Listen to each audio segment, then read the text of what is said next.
Утро на телеканале «Россия» продолжают «Вести Чувашия». В студии Дарья Паскарюк. Здравствуйте. На календаре пятница, 14 января.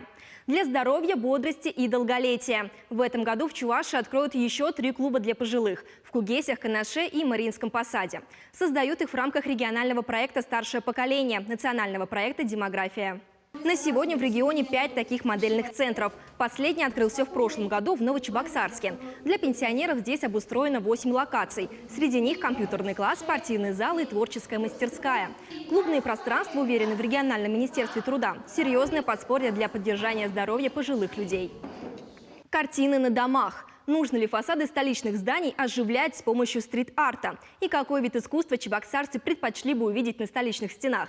На портале «Открытый город» подвели итоги опроса на эту тему. Подавляющее большинство, более 1300 пользователей, считают, что такое оформление чебоксарским объектом нужно. Кроме этого, на сайте горожане голосовали за одну из предложенных тематик рисунков – историческую, подчеркивающую народную идентичность, патриотическую или же литературную.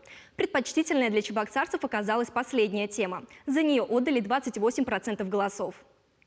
Много лет назад он приехал в нашу республику учиться, да так здесь и остался. И более того, стал своим. Сегодня в Чувашском художественном музее откроется выставка работ народного художника Чувашии Миши Григоряна и его дочери Сусанны. Название экспозиции «Между прошлым и будущим» выбрано не случайно.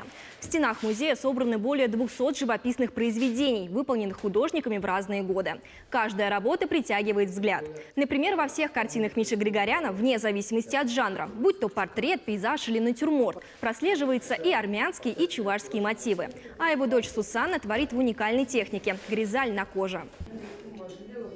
Пятница. Время традиционной рубрики «Мобильный репортер».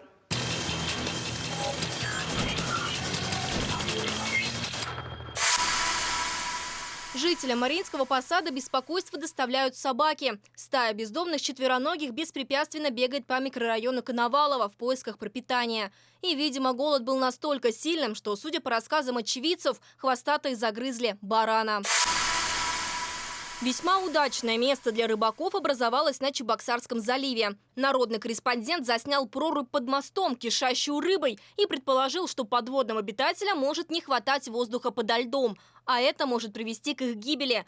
Уже на следующий день в этом же месте горожане заметили мужчин с большими сачками, которые отбирали крупную рыбу, оставляя ее на берегу. Неужто и вправду рыбаки пришли за легкой добычей?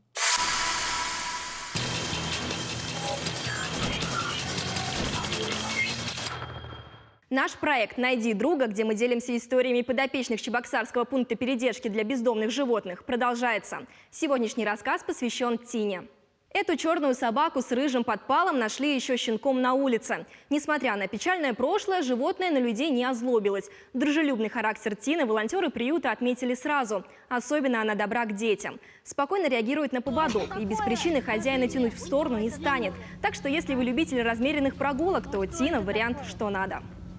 Сегодня отмечается Старый Новый год. Праздник появился в результате перехода от юлианского к григорианскому календарю. Его справляют не только в России и странах бывшего СССР, но и в Греции, Румынии, Швейцарии, Марокко, Японии, Алжире. Для одних людей это привычка, для других – возможность продлить очарование новогодних праздников. Желаю вам отличного настроения. Оставайтесь на телеканале «Россия».